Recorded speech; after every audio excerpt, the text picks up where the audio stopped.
رجل يدعى جورج يدعي أن منزله مسكون بالأشباح، وقد حدثت هناك من قبل عديد من الأحداث الغريبة. لكن في ليلة ما حين كان وحده تماما في المنزل، حدث شيء حطمه بالكامل. في وقت متأخر من الليل استيقظ من نومه على صوت غريب.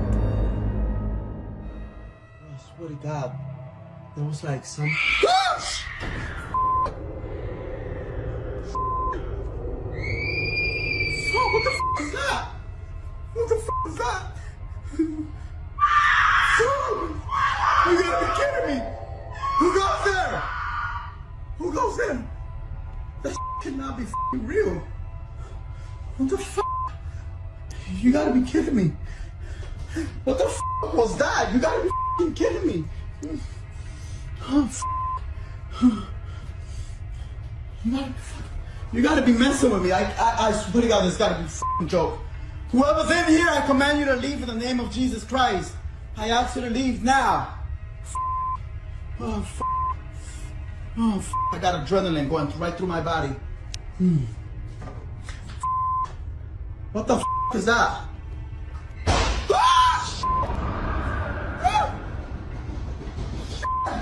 What the who got there? You gotta be fucking kidding me. Was it this close? Oh, gosh. What the is that? Guys, you gotta be kidding me. What's the thing? Oh, I'm getting a headache badly. I'm getting a fucking headache badly. Oh,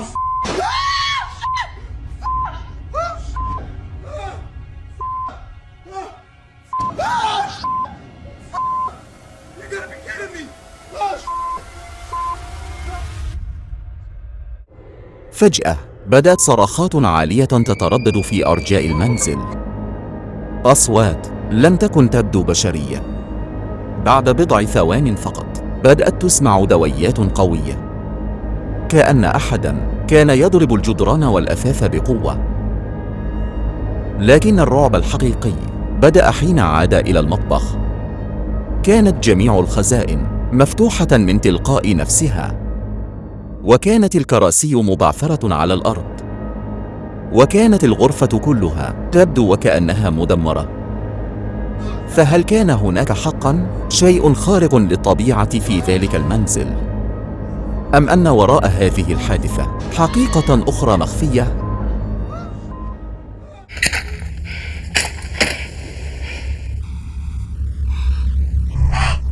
Wanna play hide and clap?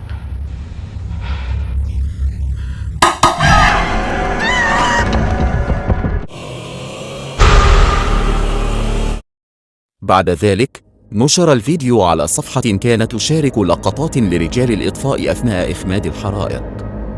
كانت معظم الفيديوهات تعليمية، لكن فيديو واحدا كان مختلفا تماما عن البقية ومخيفا للغاية.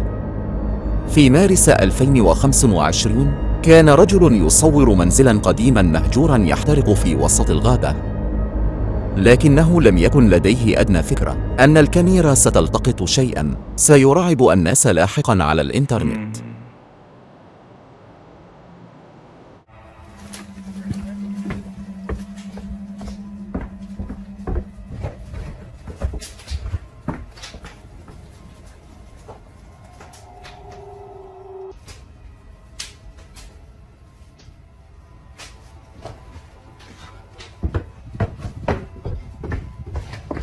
You should see it right now. It's amazing. Look to the window. Woo. See that hand right now.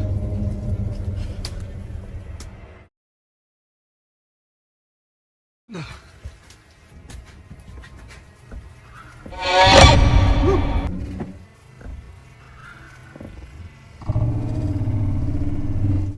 في النظرة الأولى يبدو كل شيء طبيعياً، لكن ما إن تمت مشاهدة الفيديو بعناية حتى ظهرت داخل النافذة المشتعلة هيئة سوداء تتحرك.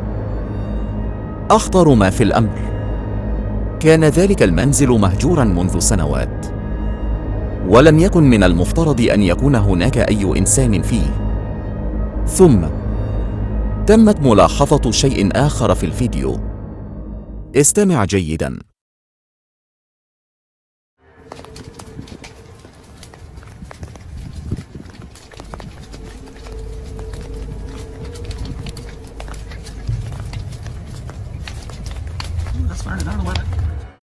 بين أصوات النار يمكن سماع ضحكة خفيفة وغريبة، كأن طفلاً صغيراً يضحك في الظلام. لكن الرعب الحقيقي كان لا يزال في الانتظار.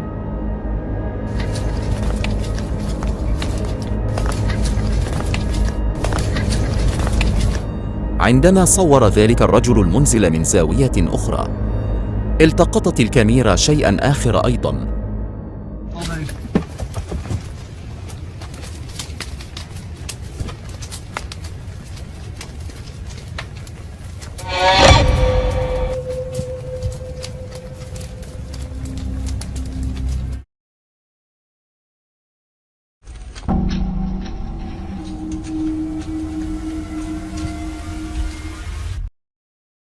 ظهر ظل أسود طويل وهو يبتعد عن المنزل المشتعل، وبعد بضع ثوان اختفى ذلك الشكل في الهواء كما لو كان ضبابا. ماذا كان في ذلك المنزل المشتعل تلك الليلة في النهاية؟ هل كان إنسانا؟ أم شيئا ما؟ لم يكن إنسانا أصلا؟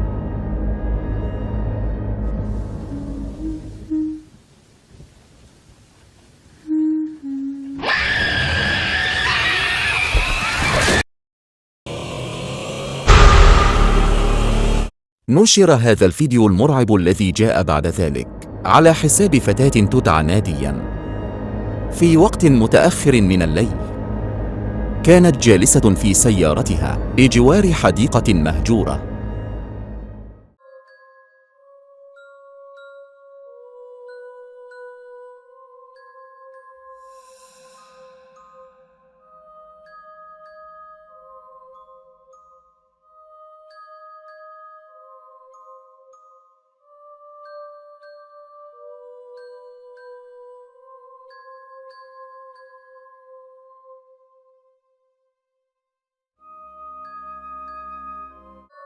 الأرجوحة كانت تتحرك من تلقاء نفسها، لكن الطريقة التي كانت تتحرك بها لم تكن تبدو طبيعية على الإطلاق.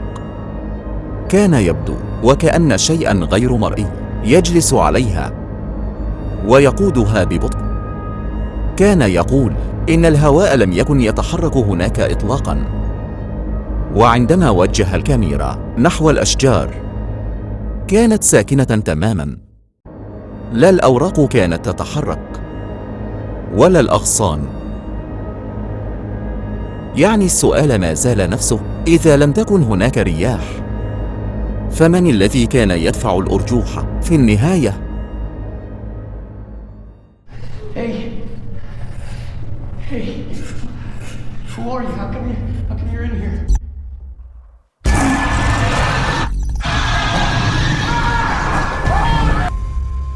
إلى هنا فقط لهذا اليوم. إذا أعجبك الفيديو فضلاً قم بالإعجاب، لايك والمشاركة، شير والاشتراك، سبسكرايب. شكراً لك.